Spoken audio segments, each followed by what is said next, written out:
સુરેન્દ્રનગરના વઢવાણમાં ઈડીની ટીમે દરોડાની કાર્યવાહી કરી છે। સરકારી કર્મચારીના નિવાસસ્થાને સરપ્રાઇઝ ચેકિંગ કરવામાં આવ્યું। નાયબ મામલતદારના નિવાસસ્થાને પણ સર્ચ કરવામાં આવ્યું। જિલ્લા કલેક્ટરના નિવાસસ્થાને પણ ઈડીની ટીમ દ્વારા ચેકિંગ કરવામાં આવ્યું। કથિત રીતે મની લોન્ડરિંગ કેસ અને બેનામી સંપત્તિને લઈને તપાસ હાથ ધરવામાં આવી છે। સુરેન્દ્રનગરમાં જિલ્લા કલેક્ટર સાથે જ નાયબ મામલતદારના નિવાસસ્થાને સર્ચ ઓપરેશન ચલાવવામાં આવી રહ્યું છે। સરકારી કર્મચારીઓના નિવાસસ્થાને સરપ્રાઇઝ ચેકિંગને લઈને હાલ તો સવાલો પણ અનેક ઉઠી રહ્યા છે।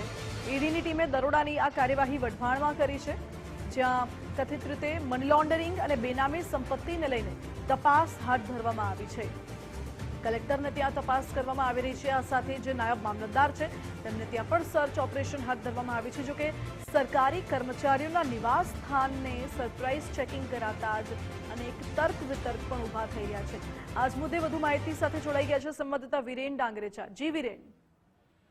ચોક્કસથી માનસી વાત તો વહેલી સવારથી સુરેન્દ્રનગરના વઢવાણ શહેરી વિસ્તારમાં અલગ અલગ સ્થળો પર ગાંધીનગરની ઈડીની ટીમ દ્વારા દરોડા પાડવામાં આવ્યો છે। ખાસ કરીને વાત તો વઢવાણ શહેરી વિસ્તાર તેમજ કલેક્ટર કચેરીમાં ફરજ બજાવતા નાયબ મામલતદાર ચંદ્રસિંહ મોરીના વઢવાણ ખાતે આવેલ નિવાસ સ્થાને હાલ ઈડીની ટીમ દ્વારા સર્ચ ઓપરેશન હાથ ધરવામાં આવ્યું છે। તેમજ જિલ્લા કલેક્ટર ડોક્ટર રાજેન્દ્રકુમાર પટેલના નિવાસ સ્થાને પણ હાલ ઈડીની એક ટીમ દ્વારા ચેકિંગ શરૂ છે। ખાસ કરીને આ અંગેની વાત કરો તો સ્પષ્ટ માહિતી હજુ સુધી કઈ સામે આવી નથી, પરંતુ બે નામી સંપત્તિ તેમજ મની લોન્ડરિંગના કેસને ધ્યાને લઈ ગાંધીનગરની અલગ અલગ ટીમો દ્વારા ચેકિંગ હાથ ધરવામાં આવ્યું છે અને ક્યાંક ને ક્યાંક ઈડીની ટીમ દ્વારા મોટા પાયે મની લોન્ડરિંગ સહિત બે નામી સંપત્તિ બહાર આવે તેવી હાલ શક્યતાઓ સેવાય છે। તેમજ અન્ય સરકારી કર્મચારીઓના નિવાસ સ્થાને પણ હાલ ઈડીની ટીમો દ્વારા તપાસ હાથ ધરવામાં આવી છે।